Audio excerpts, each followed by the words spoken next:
The batteries are not dead on this thing.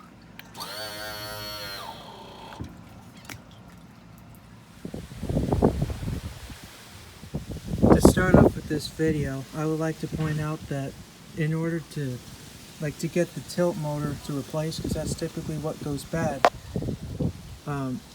people would think that they have to take all this stuff off, like put their engine at risk of falling off, but we eventually figured out like a life hack to do this job. And we've already did this one, but we're gonna move on to the next one, and we're gonna try to film a video of my dad rebuilding this. So like this seems to work.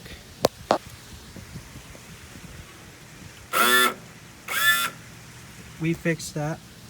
So this, like, you can easily access this bolt, and I'm not sure about this bolt, but this bolt was a pain to get to. So instead of doing that, we've eventually figured out a way to get it out without having to do this. So what we did on our motors, we found this tool, we stuck it in there, and then we use a crescent wrench to turn this top part. And that eventually sets the motor free, and then eventually you get the motor out instead of having to take all this stuff apart. We already did this motor, so we have a much better frame of mind to do this one. And when we get this motor out, we could show you like how to rebuild it instead of spending like $600 on an engine or a motor. So we'll be with you in a few minutes. So this is what's going on. I don't know if you can see, but there's two. So we're going to pull out the armature. So let's see, get it out of there. Just try to be gentle. All right. So wiggle it a little bit loose. This comes out, and so then the armature will come out of there. and this is the part that comes in contact with the other part in the tilt assembly. So you see how that brush got stuck in there? This one right here? No, this one came out, so that one's okay. Well, But this one's... yeah, so that one, it's getting stuck in there. So it's probably just worn out. See how it came out? Yep. So that's what's causing the issue. And that's why when you tap it, you know, it'll work for a little bit, but then eventually it'll get stuck again, and then your trim tilt won't work. So I can see where the... see how that one's get stuck in there? See, it's probably got dust and everything else in there that's keeping it, or it's just deformed. You see that? It's just stuck in there. Yep.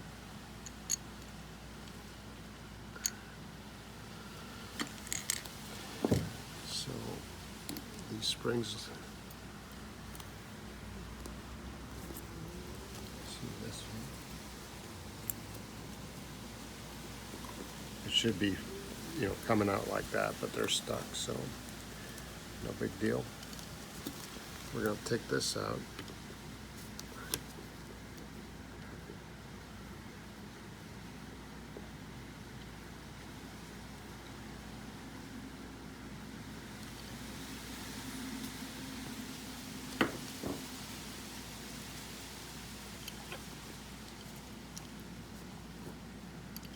So this one is attached to the breaker.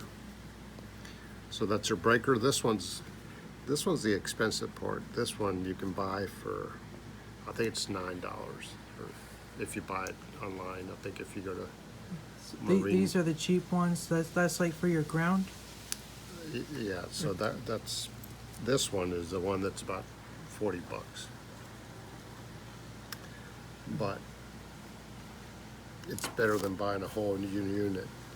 Yeah, like talking about, what was it, like $50 worth of bushings? First, Yeah, it's about 50, 60 bucks worth of parts to rebuild them or just replace the brushes. versus buying a brand new motor for 800 bucks.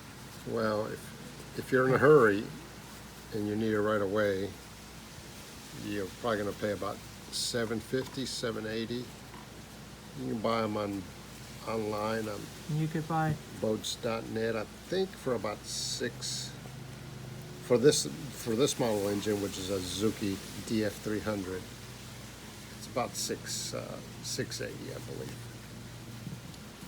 and this one, you guys, aftermarket style. For That one is aftermarket, which I'm not sure.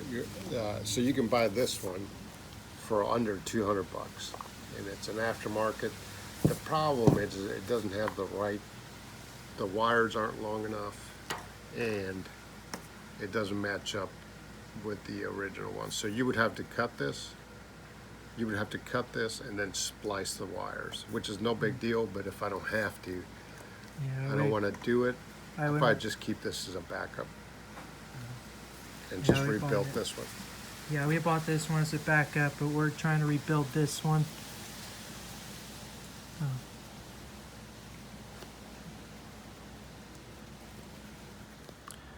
So on the armature, I mean, that looks pretty good.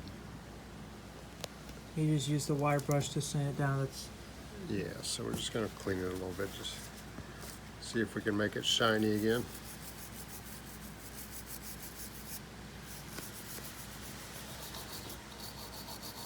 All right, so we have our new breaker, which we're gonna replace pretty easy. And then we have our other brush, which we're gonna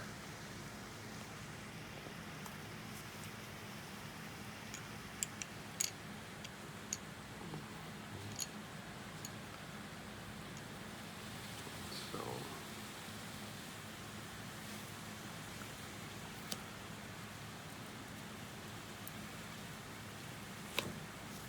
just gonna put this one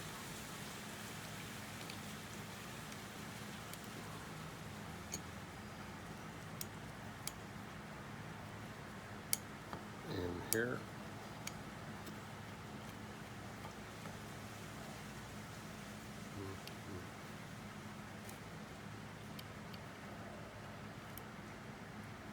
Tighten that up right there so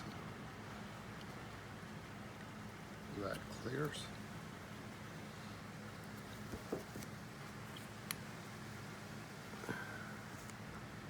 And I forgot to put a spring back in there, but I can still do it. That goes in there. We're going to put a new spring right in here. And then this cover goes back on top like that. All right.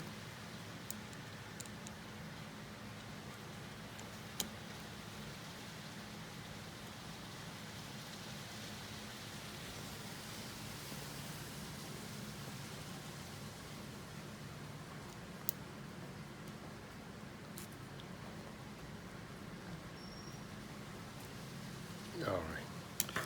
Now, so these are the old, that's an old breaker, and really the brushes don't look bad, but I guess they're just worn out enough that they're not sliding in and out. One of them was getting stuck, the other one was not, but we replaced them both, okay?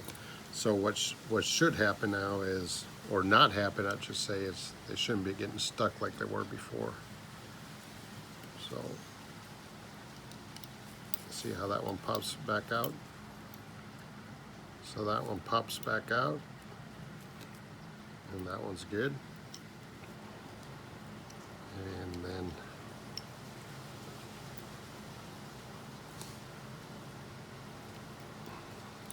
that one also comes out freely. Okay, now here's a part that's a little bit of a pain, and it helps if you have a little bit of a, you want to have a little bit of space underneath.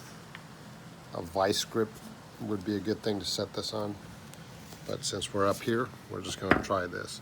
This is a little bit of a pain, and it's really, It is, I guess some of these brushes on some motors, they have a trigger that you can set, and you know, they'll hold, it will be held in place. But these do not. So you almost need I'm sure there's a way of doing it without help, but you almost need help. Okay, so the armature, I cleaned it up. I guess I could have made it a little more, but I rubbed it, scrubbed it with a wire brush, and it looks better. Should be all right. Here's the bad part. You have to get those brushes back in there, and then you have to be able to, you know, clear that. So we did a trial and error earlier on the other one, and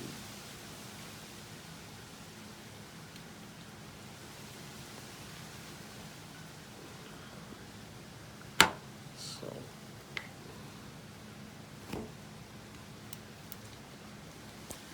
all right. Can you hold that back, buddy? All right, hold on. Get my fingers out of the way.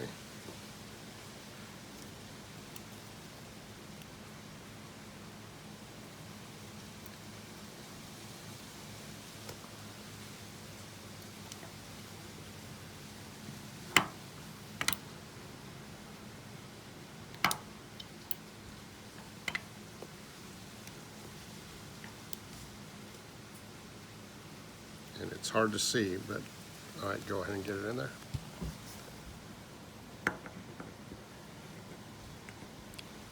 Let me get my fat finger out of there. All right, just wiggle it down, wiggle it down. All right. So now you can tell that those brushes are still popping out. So what we're going to do is just with a little screwdriver there. And I know I'm blocking the view. All right, push down just a little bit.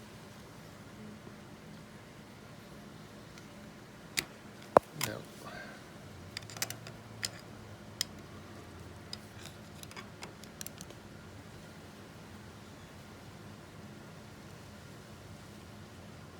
hold on.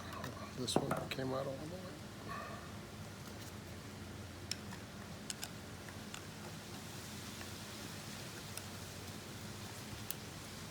All right, will that drop?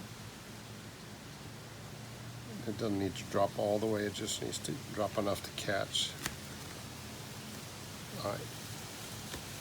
Nope.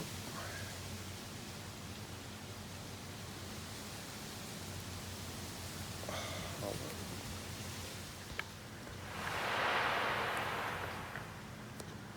on. All right, and it looks like it's in there now, so the armature's in there.